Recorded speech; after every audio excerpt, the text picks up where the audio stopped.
Welcome, everyone, to this event in the Harold's Cross Festival. Welcome for my conversation this evening with Judith Mok on her forthcoming memoir, The State of Dark, which is a memoir about family, memory, silence, and the Holocaust. So welcome to you, Judith, and thank you so much for agreeing to come along to talk to me this evening about your book. I should just say a word briefly about myself. I'm John Horne. I'm a long-time Harold's Cross resident, and I'm Emeritus Professor of Modern European History in Trinity College, Dublin.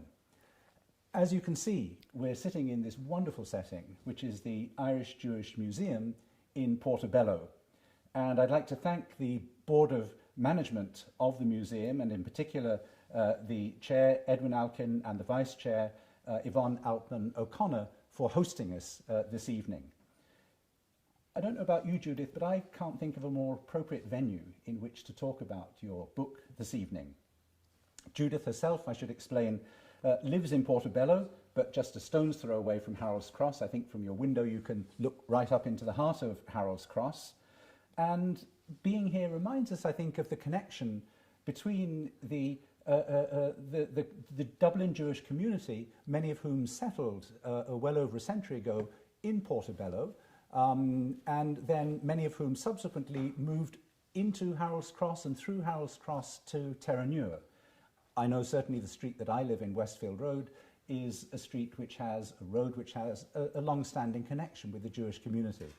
So these close connections, I think, between the Jewish community in Portobello and in Harold's Cross and Terranure make this a particularly fitting place to hold this event. Let me just briefly explain the format for everyone. We will talk for about an hour and 10 minutes in conversation, and there will be 3 segments to this, and I'm going to ask Judith if she would for us read at the beginning of each segment an extract from her book, which I shall briefly present in a moment. Then at the end there will be 10 minutes for questions from the audience. Obviously we'd love to do this live, but this is COVID time and we can't. But if you wish to send in questions, please do so via YouTube, the medium through which you're watching, and those will be picked up and relayed to me, and we'll allow some time at the end for you, the audience, to ask questions of Judith, and then we'll conclude with a final question or 2.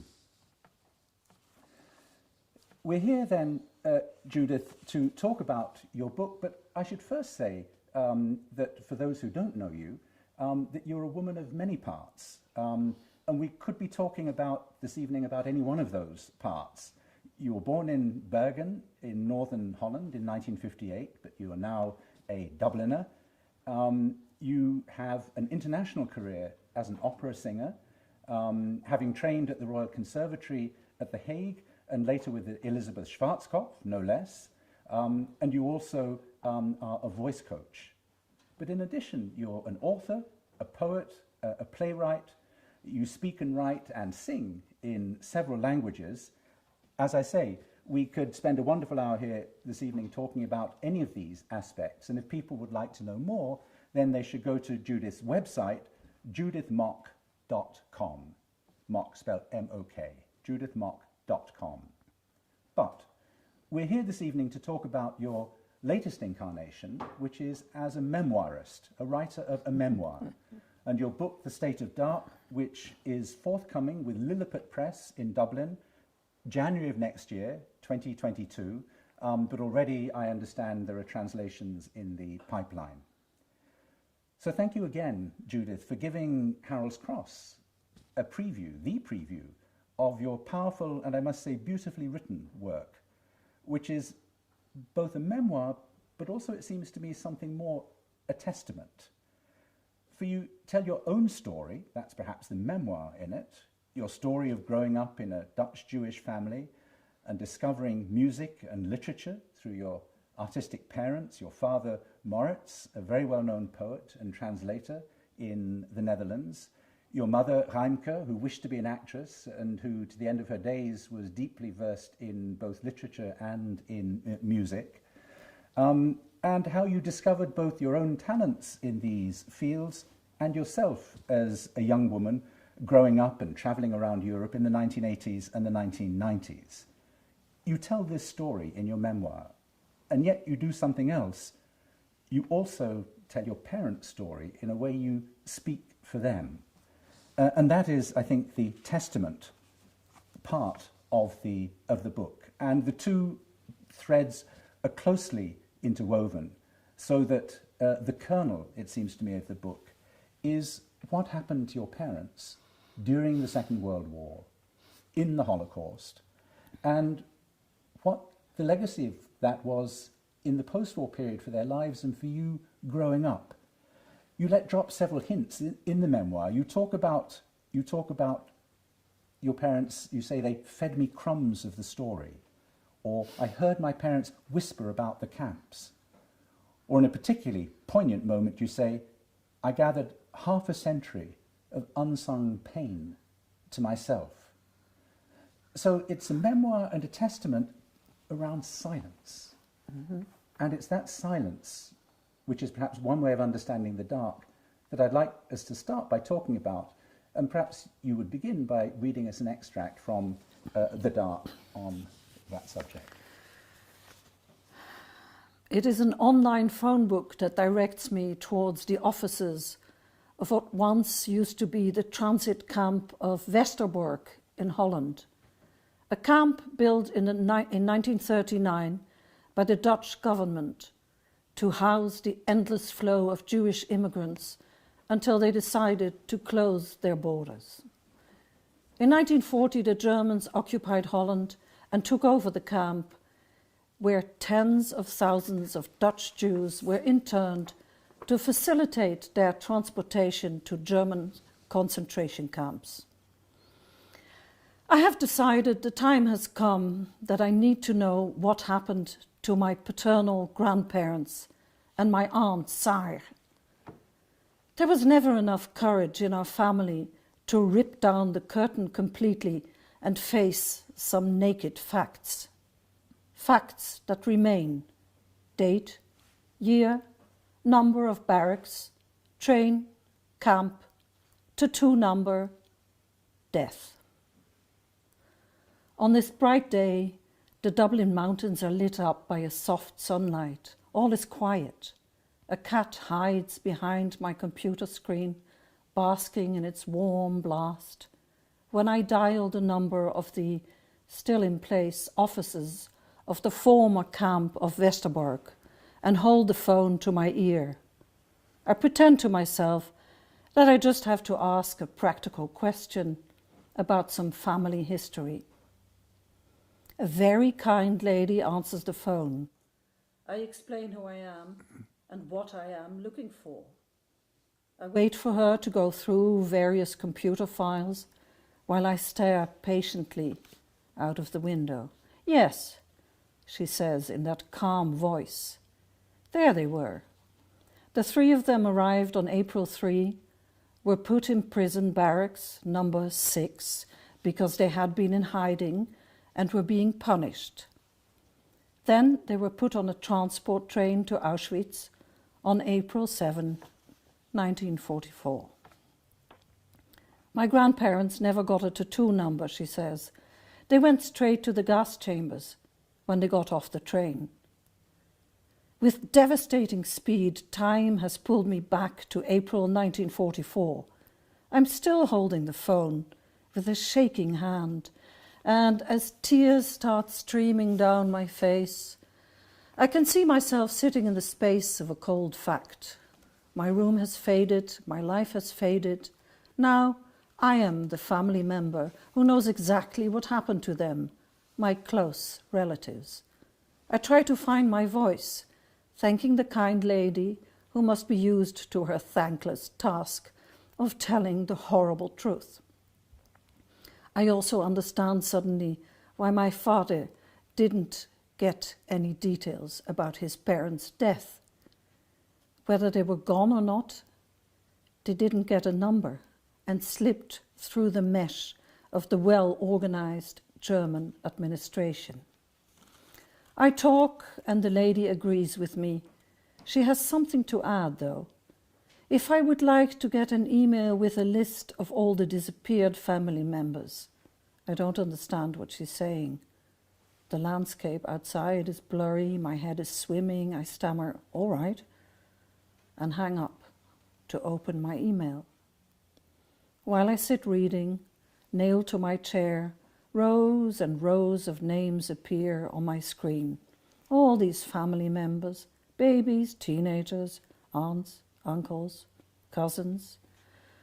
My notebook is open and I start making a small mark on a blank page for each person that died. Sobibor, Auschwitz, Mauthausen, Traubitz, Treblinka. 163, I count in the end. Checking and checking again through unstoppable tears. And then I get up to wash my face and look up in the bathroom mirror only to see myself again and again ask myself, why?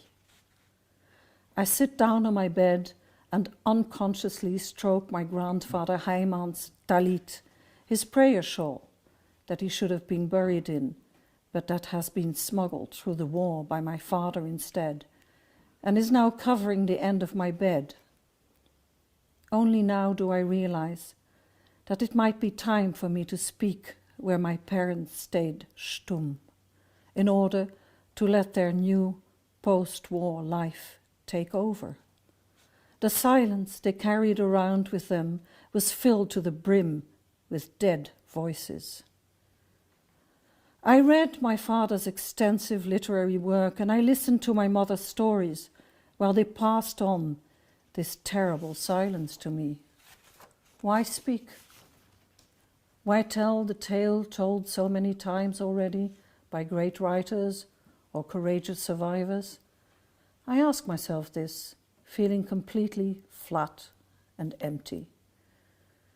It is because my parents' war wounds were so thinly healed that revealing them would have, without a doubt, killed them.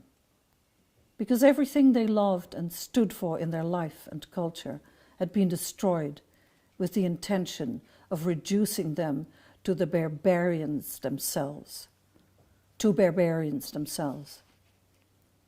Because in their strength to try and convince us of the importance of an open, free, and deep understanding of life, they had pushed away what they missed.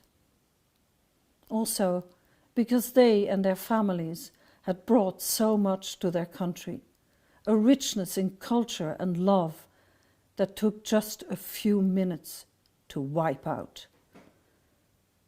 The scratch marks of nails on the dirty wall of a Nazi-built gas chamber was supposed to be their legacy. Instead, I have to believe that they would have liked for me to write their testament. Thank you, Judith. And there we have, in a way, the genesis of that testament. And it seems to me, and that's the first question I'd like to ask you, or to invite you to explore with us, this paradox that life had to be built on silence, that rebuilding had to be built on suppression. It seems to me a terrible, terrible dilemma, and it's one, in a way, your father was right, which other people have certainly written about. But each time it's renewed, it just reminds me that it was true for every family that went through that experience, some of whom survived. So I wonder if you could just tell us a little bit more about these fragments. I mean, I'm reminded of Eliot's, these fragments that are sure against my ruin, because as you say, there were fragments that you heard as a child. What do you think your parents said to each other to try and explain or at least stabilize this post-war world into which they had managed to survive? Well, first of all, my father was not silent in the way that he did write about it a lot. But until we were teenagers, we were not allowed, my sister and I, to read anything about the camps or the Nazi regime or anything. But he was writing about his parents, and he was writing about his family.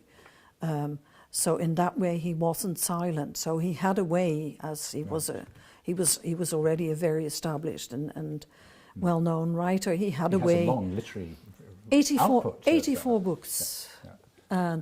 And he had in his poems, he had an opening to express himself and to write about the unspeakable. And I think my mother was a more joyful person. And what were her outlets for oh well, about this? my mother was a typical literary wife. I mean, she spoke 7 languages, read contemporary Russian literature, threw herself into life and on with this, and our education very, very much. The children had to bring new life. So, but I was. You were the future for them. Yes, completely, and they were quite old when we were born. And but yeah. Sorry to interrupt. But does that mean that the silence that you're talking about, and I'd like to come back to what you mean by the dark, as a metaphor or a fact. Yeah. But does that mean that it was a kind of intergenerational censorship, a protective censorship? Yes. Of you, rather than a silence on their own part and between themselves? Between themselves, I don't know.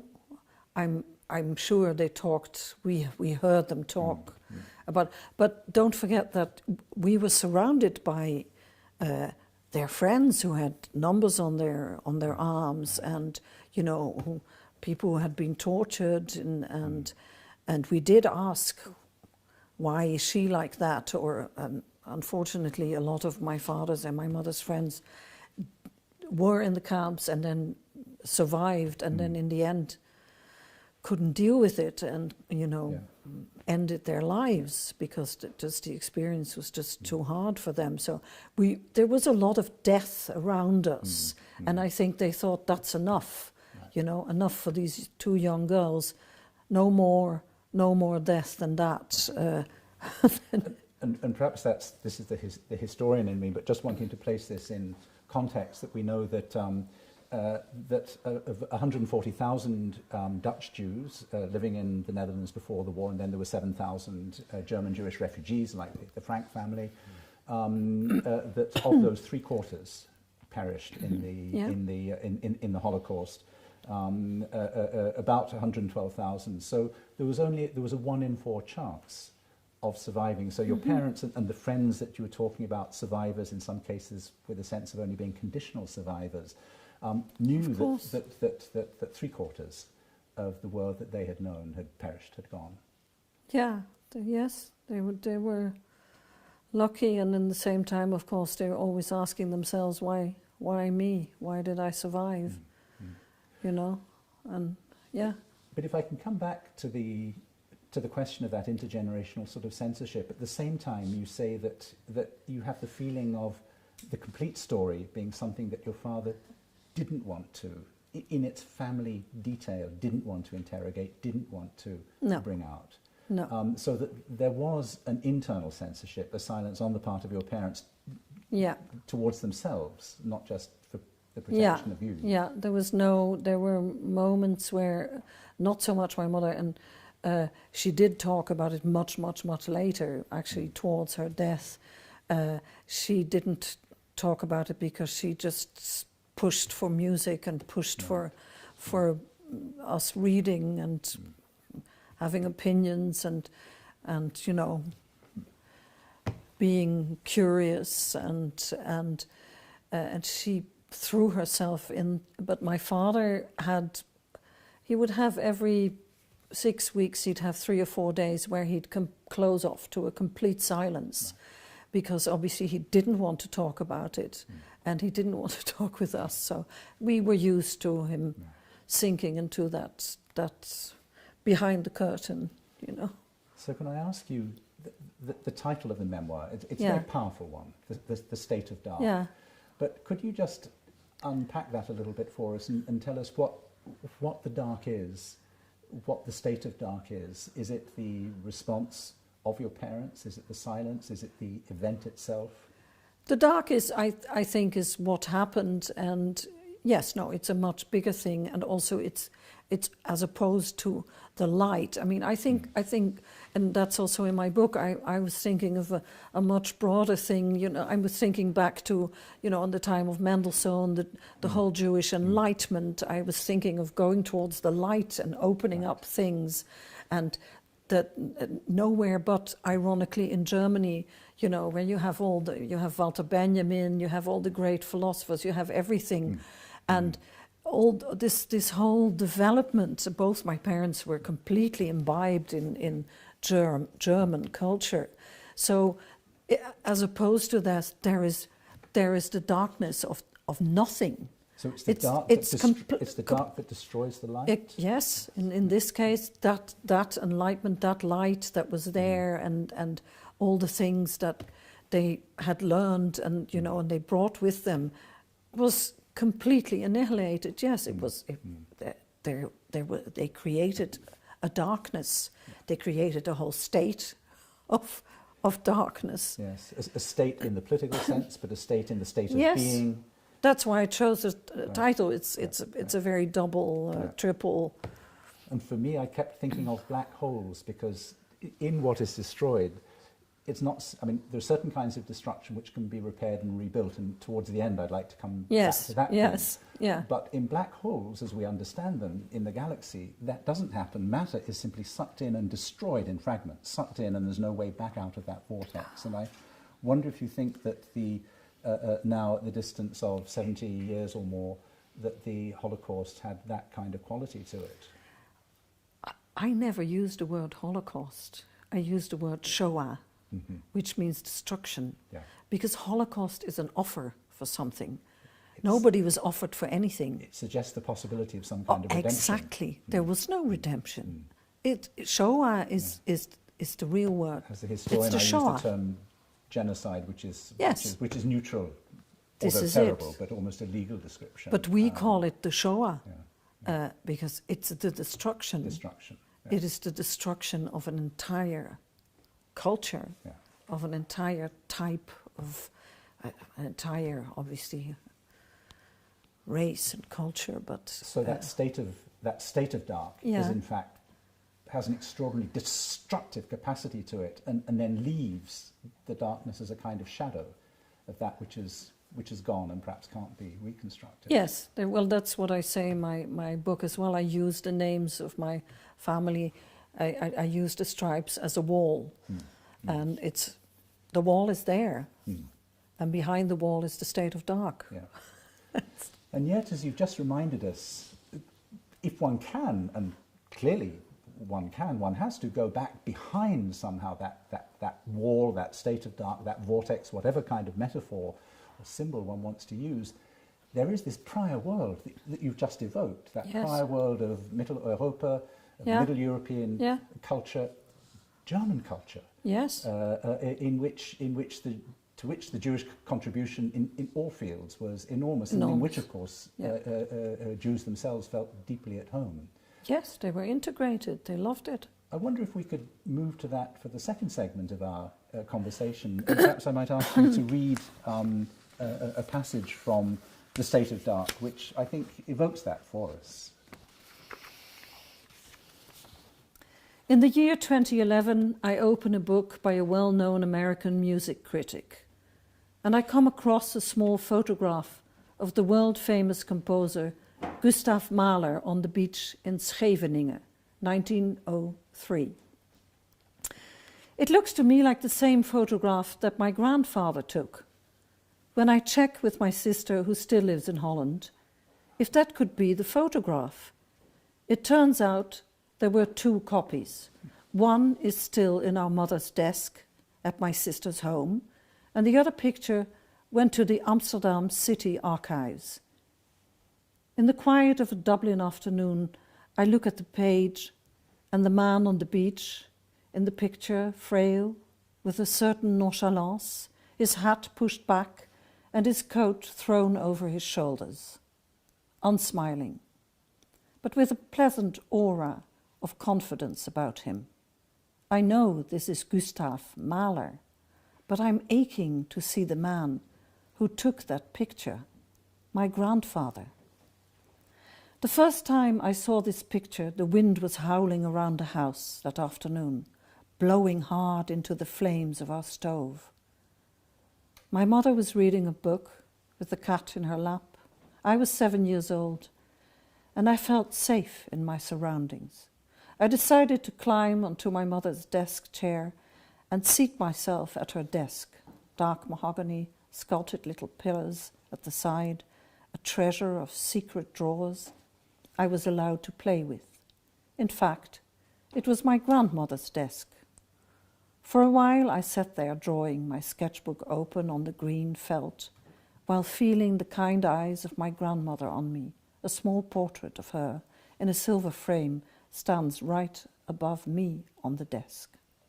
Her curly hair in a bun on top of her head, a high-necked lace blouse. She's holding a baby, my eldest uncle, the one who got shot on the beach.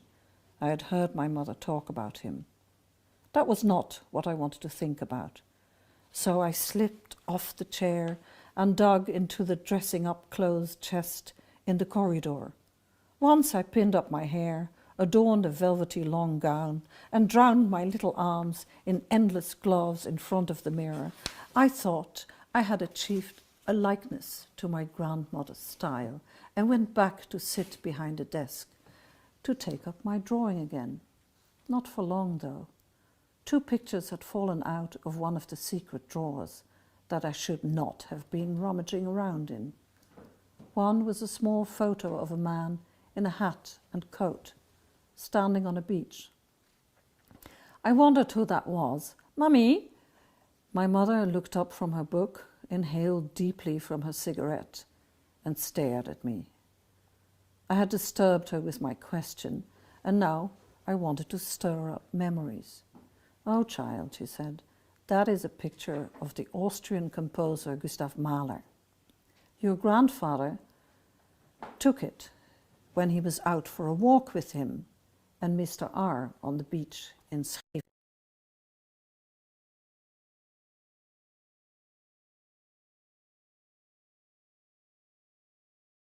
Performed by the Concertgebouw Orchestra or watch Mozart operas at the theatre. I played little Baroque pieces on my wooden flute, but at the age of 7, Mahler, his outstandingly beautiful symphonies and songs, were a music I had not yet been introduced to. The only thing that sparked my attention was my mother mentioning Mr. R. from Wassenaar. I knew him as the man with the large house and the larger park on the outskirts of The Hague. He had goats and sheep grazing on his land, and when my mother's entire family came to stay over for a visit, the children were allowed to go for a drive in what my mother called the goat cart. I always imagined 6 curly heads screaming and shouting in a small wooden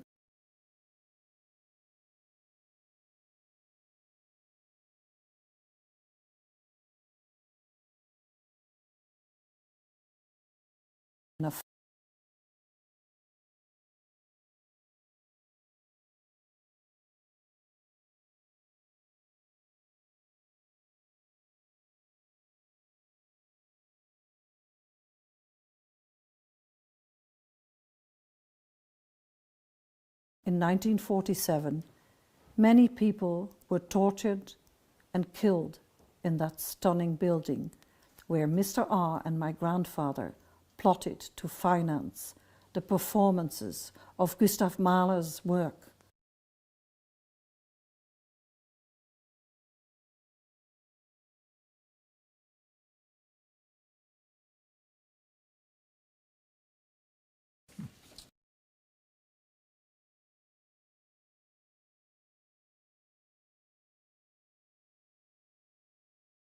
This reaching back through the extraordinary power of a photo, which has survived. And there is your grandfather, who is a businessman, but music lover, impresario, wanted to bring... Oh, no, he was a patron. He was a patron of the arts. He was not an impresario. He was the director of the Royal Dutch Shipping Company, Lloyd. He was a businessman.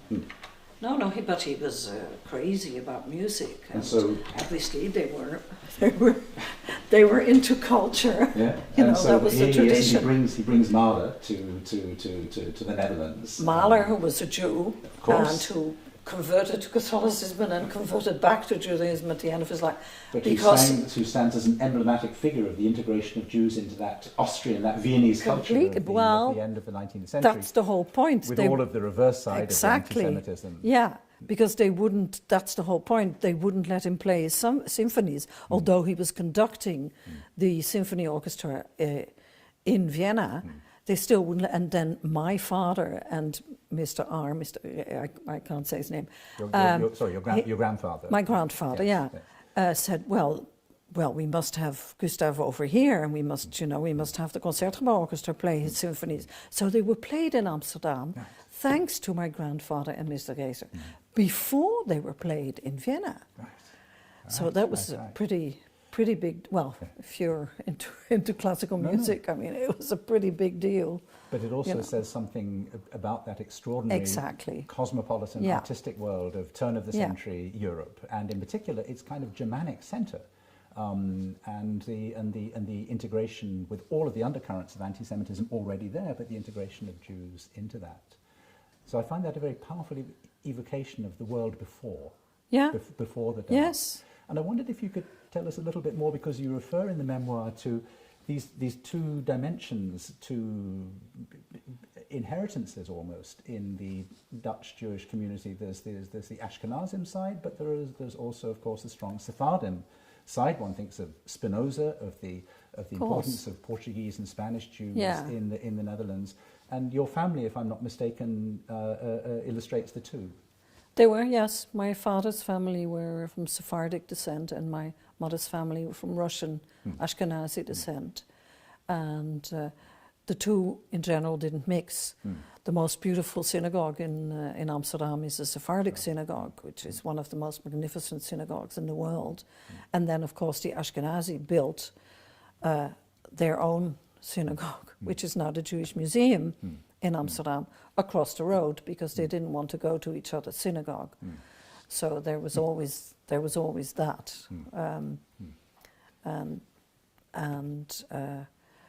they were fair. But the Sepharad, in my father's case, they came directly from Spain, Cordoba, and at the time, but those Spinoza is the only one who was ever actually cast out of the Jewish community because of his behavior. The great non-belief. Some other things as well, but I mean, it's Spinoza, the great Spinoza, of course.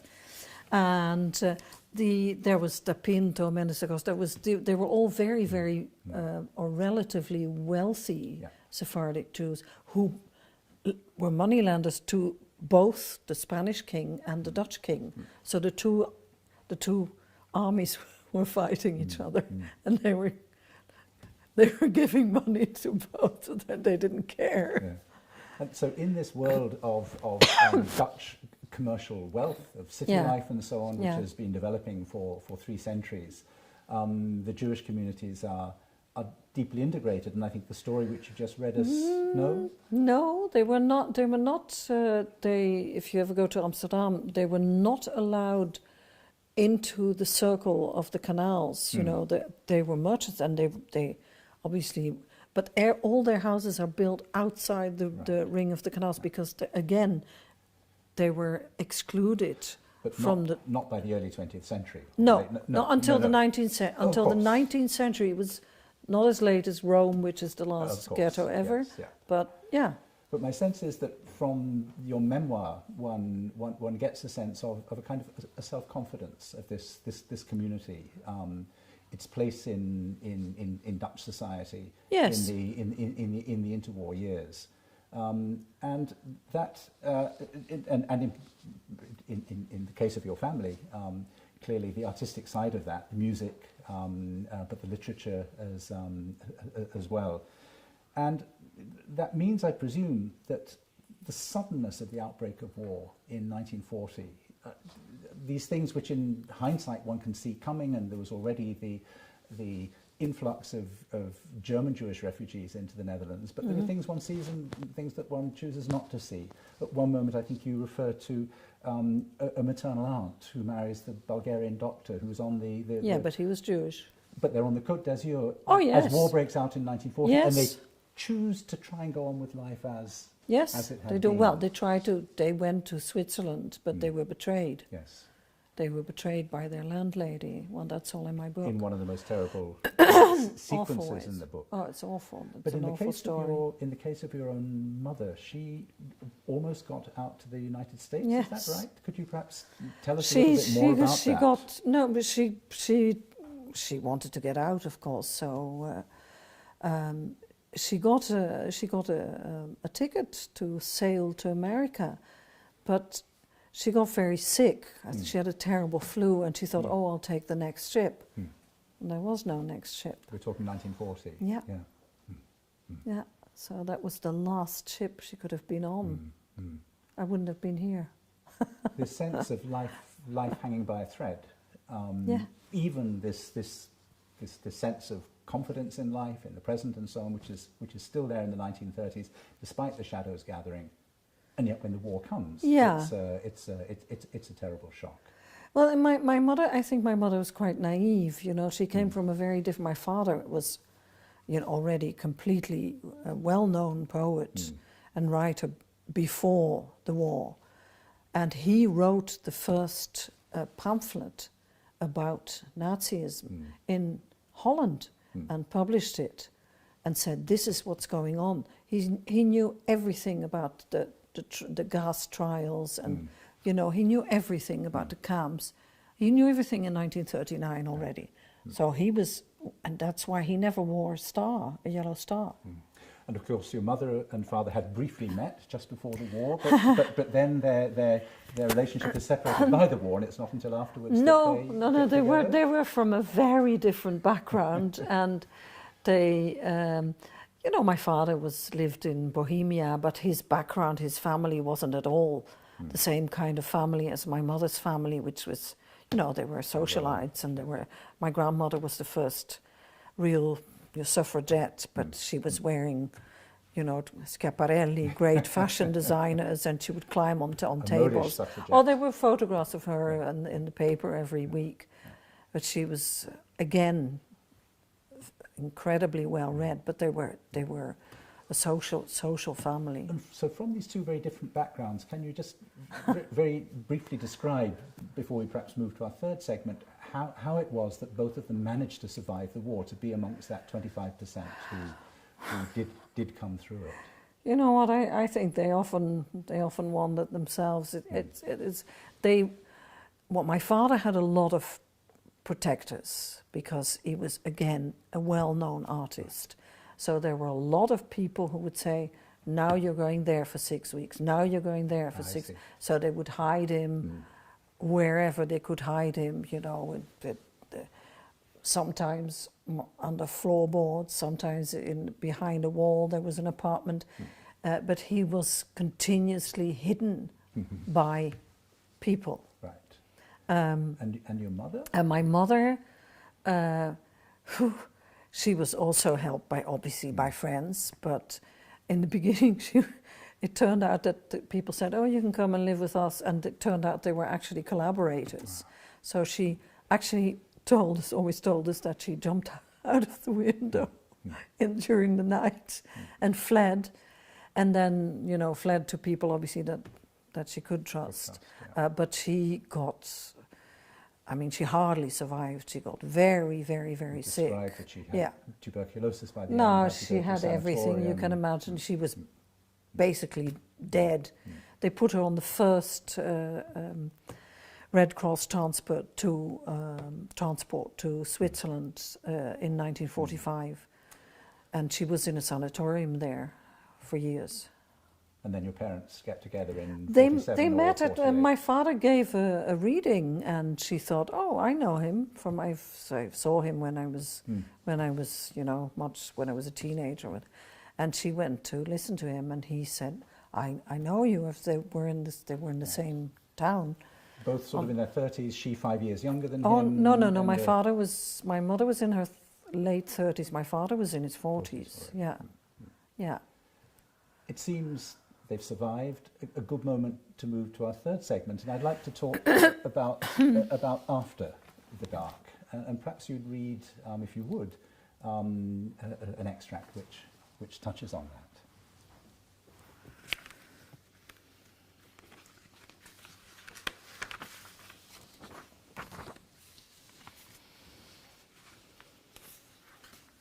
Often, when I wake up through the years in different countries that I find to be my home for the time being, I think I can hear Father's deep voice coming from the bathroom. Mache dich mein Herz rein, make my heart pure. A bass aria accompanied by the buzz of an electric shaver. Sometimes I think of a serious wish to see me on the stage of that Concertgebouw. Once I had announced with the aplomb of a voracious teenager that I was going to be a singer. I made it. Step by step, I came down those long stairs for the first time when Father was still alive, and I stood in front of the orchestra in an opulent dress and sang. Afterwards, his eyes shone. All the happy songs in his life I cherish. The times in the south of France when my mother danced herself off her feet with some local beau, and my father and his artist friends and many others sat and talked philosophy to a wide range of wine bottles. Philosophy that ended in them singing some song, Meckie Messer, Mac the Knife, along the road down the mountain. A song interrupted by laughter and donkeys braying, and perhaps a moment of sobering up, only to start again, arm in arm with friends, booming to the rising southern sun, the wild flowers we waded through, the festive butterflies, until the haifisch, the shark, lost its teeth, and we all fell asleep in a house full of open windows. We were children, late at night and early in the morning. We were there, allowed to share the merriment of the big children. Those Bertolt Brecht lyrics were often dug up again. Much later in Amsterdam, in the company of visiting German poets, the Vondelpark would resonate with their alcohol-fueled songs. Or after dinner, Father would take up his impersonation of Marlene Dietrich, a great favorite of his, with his slender posture crowned by an unlikely mass of grey hair, clad in his tweed jacket, his pronounced features focused into performer's pout.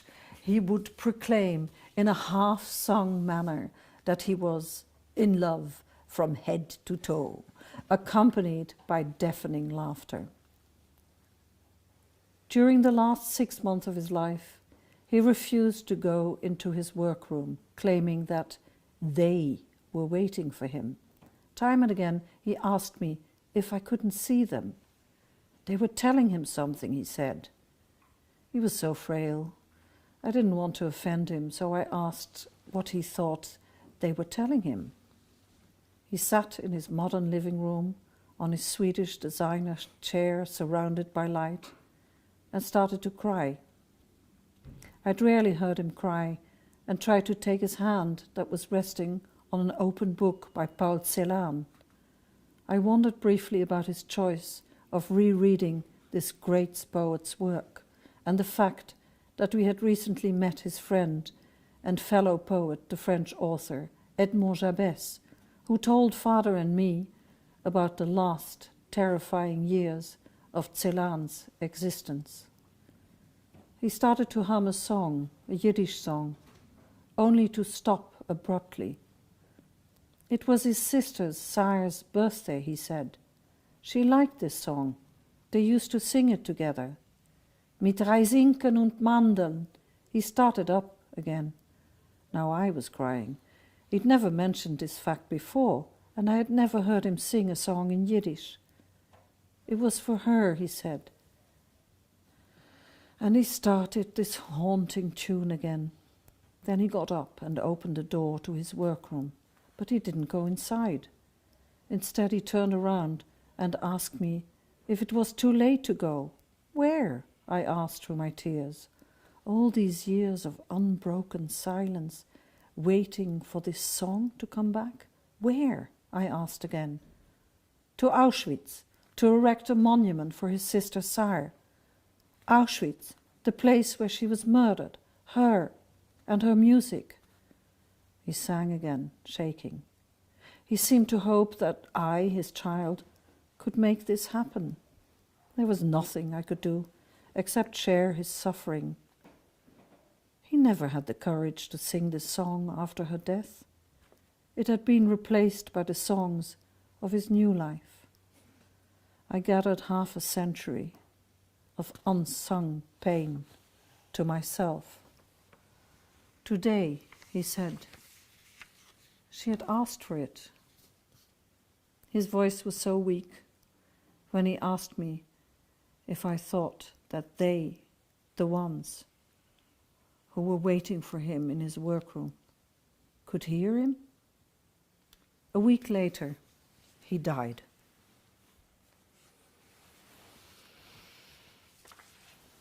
Well, there we have the after, the world after the dark. It seems to me that wonderful energy of the new life. The way you evoke your father as Marlene Dietrich, or the ferocious arguments over philosophy, a kind of energy of life, which is a kind of triumph, no? Well, everything is better than going to a camp, you know.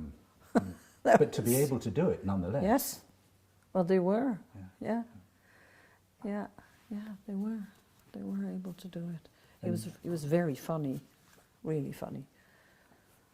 Like somewhere in between Larry David and Woody Allen. And yet, the shadows, and in the last part of that extract, the Paul Celan, you commit suicide at the age of 50. Yes, he did. You mention Yes. that I'm also thinking of people like Bruno Bettelheim, Primo Levi. Yeah. These people who had extraordinary lives and careers after the genocide, after the Shoah, but who, at a certain point, found it very difficult to continue. Paul Celan's family he married into a family of collaborators. I mean, they treated him very, very badly. He lived there in Paris. I mean, he had a terrible time. Maybe it would have been different for him if he'd... In a different setting. Yes, yes, yeah. It's very hard to know because the individual paths are all individual, and yet what is so striking, and I wonder if you could perhaps say a little bit more about, in that extraordinary evocation of your father's last months, the sense of the shadows gathering, and Sa, the beloved sister who has perished, and I know it's a name that's very important in your own family. It is, yeah. My daughter is called Sarah. You always, according to the Jewish tradition, you skip a generation, otherwise death might make a mistake and take the younger one. She was a pianist, and she died when she was 35. They were very close because they were the two artist children in the family, and so they were part of this whole bohemian artist group in Amsterdam, who took in Joseph Roth, the famous Austrian writer.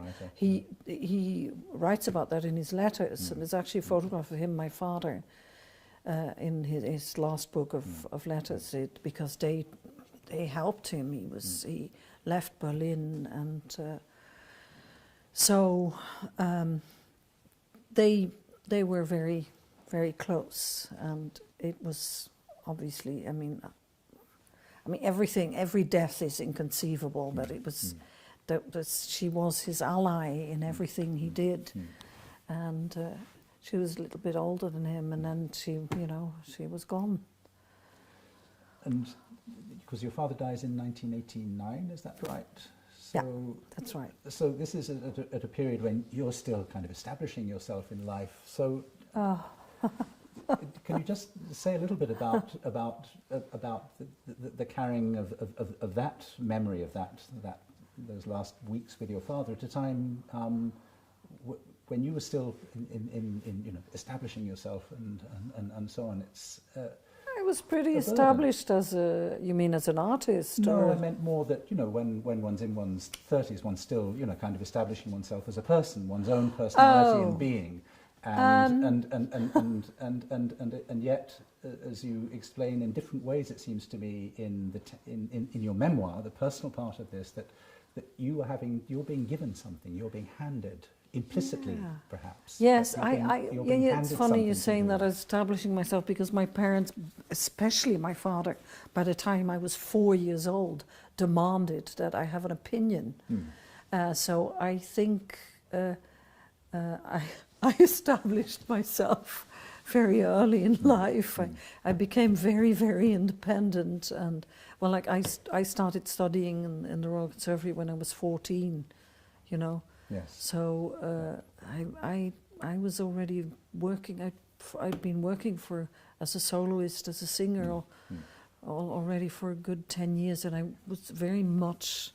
I mean, being a classical musician at that level demands a lot of discipline. So I was that. Did that discipline, that focus, those performances, did they help you? Yes, with dealing with this legacy from your parents? Of course it helps. Yeah. Did they inform in any way?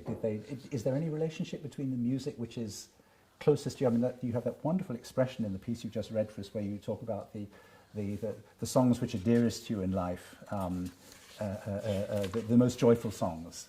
And I wonder, therefore, what the relationship is between your own musical career and the kind of music which is dearest to you, and this upbringing. Yeah, no. Well, I sang a lot of Bach oratorios, and my father wrote a lot about Bach. So, and he loved to sing the Passions, the music at home, and we always listened to classical music. That's the only thing. We did not listen to popular music. That came to me much later. So, no, I think that being so focused is that the fact that I came to this book and to thinking about, and that I needed to talk about it. I came to that much later in life, because I was still their child, and I was still focused on, you do it, if you can do it, you do it well. And at my age now, and then I slowly started thinking, no, I need to know more about this. So that way in which the protective silence, the having a family, that being the future, you were part of that. Yeah. And so in a way that propelled you forward, so you also had to do your own kind of turning around and looking back. Yeah, the turning around that's been very, very, very difficult and very painful, and realizing that I had to break the silence, and that I was typical a second generation person, and that they just did kind of put it onto us. They put the whole you go and explain what happened. The inconceivable fact that all these family members of me, and not to mention my grandparents, I still can't think about it. I don't understand it. I don't. So you were given the burden of writing the testament for your parents. Yes, I definitely. Well, I mean, maybe I don't know, but that's how I feel. I'm not saying I'm right. No. I'm just saying that how I feel about it. Yeah. The audience have sent in several questions, so I'm going to put those to you now, if I can. One person writes that the technology is, as you see, absolutely up to date. In Judith's last reading, her father talked about going to Auschwitz to commemorate his sister. Was that a trip, Judith, that he was ever able to make? No. No, he wouldn't have been able to do that. That was part of that was one of the things that would have destroyed him, as you explained earlier. It's impossible. Yeah. I haven't been to Auschwitz. Right. Although I was offered, I sang with the Krakow Philharmonic, and the first thing the manager asked me was, would you like to visit Auschwitz? It was a slightly anti-Semitic manager. And I said, no, thank you. My family have been there and come back, you know, so no. Another question, more political here. Ireland remained neutral during World War II, as Switzerland did. Was this something that ever bothered you when you came to live here? Yes, most definitely. Yeah, yes, bothers me. It still bothers me. Yes. Yeah. Is the neutrality something which you understand, you can see why, but it troubles you at a moral level? Or? What bothers me is that they sent Jewish children back to the continent, and that they took in German children, and again, all children are innocent, and that some minister said we've never had a Jewish problem, so we won't have one now. Not so, no. So Ireland was part really of that general unwillingness. It was mixed, patchy across the continent, but to accept Jewish refugees in the 1930s, and then obviously militarily neutral in the war. So not playing a part in that. No. No. Presumably many survivors were suffering from post-traumatic stress disorder. Was silence a form of therapy, or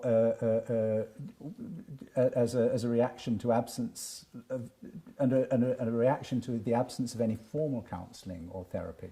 It's interesting. We've all become therapeutic in the last 20 years or so, but the post-war generation was almost everybody in Holland. No, in Holland, all my parents' friends went. There was a very famous Holocaust psychiatrist, Bastiaans. No. They all got counselling. They all got help in Holland. Right, really? Oh, okay. They did. Yeah. Oh, they all went to see years of counselling. Yeah. Another question, thank you. Was it difficult to find information about the extended family members because of their property, possessions and identity being destroyed or stolen? Well, I mean, their death is listed. And there's the Germans were terrifically well organised, you know. Everything is in archives, everything. And there was it was to last for 1,000 years. Yeah. Exactly. Yeah. So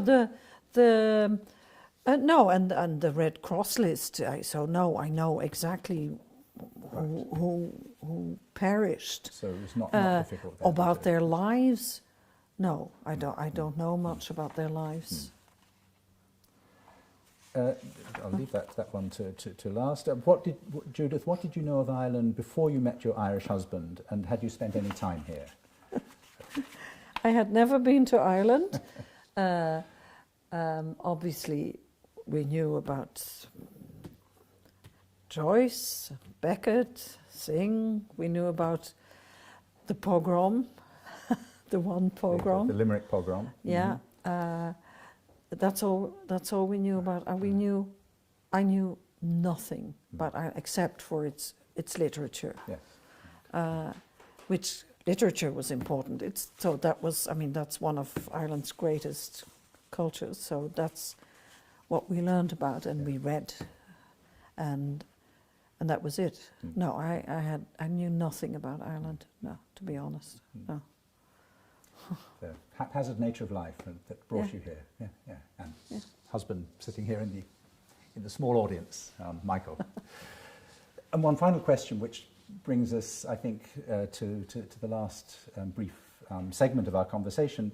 A viewer has asked, Judith, did you find it cathartic writing the memoir, which is a much more concise way of saying what I wanted to move on to in a moment. So perhaps we'll end the questions from the audience with that. Cathartic? Was it cathartic? In what way? Well, in the sense of the Greek catharsis, that it somehow purified or resolved something? No, I don't think there is a resolve. No, I wrote it because I wanted to be read, obviously, because I find it very important. I wrote it in my way, as a writer, because I want people to be aware of of this culture that is, I always say, I consider that we lost a war, you know, because they destroyed a culture that will never, ever, ever exist again. A culture and a language. A culture, a language, the whole thing is gone. And so, no, it made me feel very, very miserable, but it's not about me. No. It's about them. Yeah. So I don't think so. I mean, to come back to the silence, and spoiler alert here, and I won't go into any details on it, but there's an extraordinarily powerful moment in the memoir towards the end when you describe perhaps the most immediate impact, it would seem to me, of the Shoah on your family, which is your father's parents and your sister, and how they are right to the end. I mean, they almost survived. I mean, it's the spring of 1944, and there were only 5,000 people who were transported in that last period before the last convoy went in September. And yet you construct in minute detail the moment, the episode of betrayal, and your half-sister who survives. Well, she was there. She was hiding with... Can you tell us how that happened? She was hidden by a family who have a very extraordinary school. They're called Buka. I mean, obviously they were arrested as well. This school, this still exists. And they had built, they lived in a very big house, and they had built double walls that could fit a person. You know, you could push them inside. Yes. And kind of cavity in she was a small child, so when they came to arrest my grandparents, they quickly pushed her in between those two walls, but they were thin, so they kind of loudly said, "Yeah, okay, we're going." And she told me the whole story. Obviously, she's still alive, and so she heard them go, and she never saw them again, of course. So again, the silence. I mean, hidden in a cavity wall.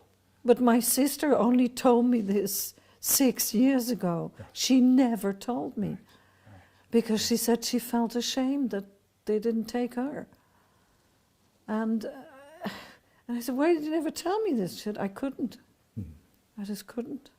That must have been the worst moment in her life, you know. So these extraordinary, I mean, I was going to say fragments, but we're talking about whole lives here, but fragments of the story, even at the most personal and intimate level of your own family, only emerging so many years later. And so we are perhaps back to the testament, to the writing of what happened as you can best establish it. But perhaps as my very last question, I might circle back to what our last viewer sent in, and without using the word at all, catharsis, but you do use the term tikkun olam in your memoir, which, as I understand it, is a kind of, redemption. In Judaism, a notion of redemption and repair. Not of reparation, which is something quite different, but of repairing the world. Of somehow, after that dark, that vortex, that black hole, whatever metaphor we want to use, somehow repairing it. So, if not cathartic at an individual sense, at an individual level, do you feel that for you, your memoir and the testament for your parents has repaired something? Yeah, I hope so. I hope so. Well, I mean, I call it just, I hope we're going towards the light again. And yes, Tikkun Olam, it's the shards, you know, the world was shattered completely. But this is from the Kabbalah, of course. Well, of course, this is from, and it is the healing and putting the world together again and trying to. Yes, I try to make sense. I try to put it together. I try to describe it, and I try to. Also, it's the whole fact of what not only this war and not only what happened to my family. It's again a broader thing. What happens with a genocide and a war like that? It destroys an entire culture. And this is the thing that we live by. This is what we live on. This is our food. This is our life. So in that sense, yes, I'm I'm pretty insistent on. So the silence, in a way, the silence is the thing which the perpetrators want. What they want is the silence, the absence, the complete vortex. And so piecing back together some of the shards, repairing, is the way of answering that. And it's a kind of victory. Yeah. We're still here. Judith, thank you so much for your conversation this evening. Thank you so much, and thank you so much for having me at Harold's Cross Festival and this beautiful Jewish museum, this old synagogue. I love this place. It's wonderful. Well, it's been a pleasure and a privilege. Thank you. No, really, my privilege. And I just want to remind people watching that your book, The State of Dark, will be out in January next year, January 2021, with the Lilliput Press in Ireland. Judith's website, where you can find out about her multiple activities, singing, writing, and so on, is judithmok.com. And my thanks finally again to the Irish Jewish Museum and to its board of management. And when we're free of COVID, I would warmly recommend a visit to the museum for those of you who haven't been here. As you can see, it's an absolutely beautiful and extraordinary place and full of very moving and fascinating items documenting Dublin's Jewish community. And it just remains for me then finally to thank the Harold's Cross Festival, and in particular to thank Anne Corrigan and Conor O'Mahony for organising this evening's event. The technical team, who've been absolutely superb, David Knox and Tony McDermott, thank you so much. And to invite people to continue participating in the Harold's Cross Festival, both this year and next year when we're back, hopefully live. And once again, Judith, thank you so much for being with us. Thank you. Good evening, everyone. Bye-bye.